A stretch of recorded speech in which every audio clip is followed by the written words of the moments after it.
તાકાત હોય તો સુરત મનપાની ગત ચૂંટણીમાં મેળવેલી 27 બેઠકો આ ચૂંટણીમાં જાળવી બતાવો. જળશક્તિ મંત્રી CR પાટીલનો આમ આદમી પાર્ટીને પડકાર. આમ આદમી પાર્ટીના જે નેતાઓ છે, મારી એમને ચેલેન્જ છે કે જો એમનામાં તાકાત હોય તો ફરીથી સુરત શહેરમાં આ 27 સીટ જાળવીને બતાવે. સુરતમાં વોર્ડ નંબર 7 અને 18માં જન આક્રોશ. ચૂંટણી પ્રચાર માટે ગયેલા ભાજપ અને કોંગ્રેસના ઉમેદવારો સ્થાનિકોના સવાલ સામે અકળાયા, બોલતી થઈ બંધ.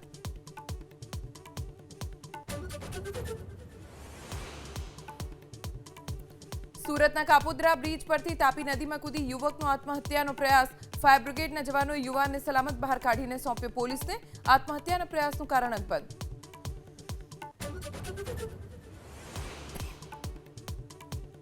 અમેરિકા ઈરાન વચ્ચેની શાંતિ વાર્તા મુદ્દે સસ્પેન્સ. ઈરાન પોતાની શરતો પર અડગ. પાકિસ્તાન પહોંચ્યા અમેરિકાના 10 વિમાન. ટ્રમ્પ બોલ્યા, ડીલ નહીં થાય તો ઈરાન ભોગવશે ભયંકર પરિણામ.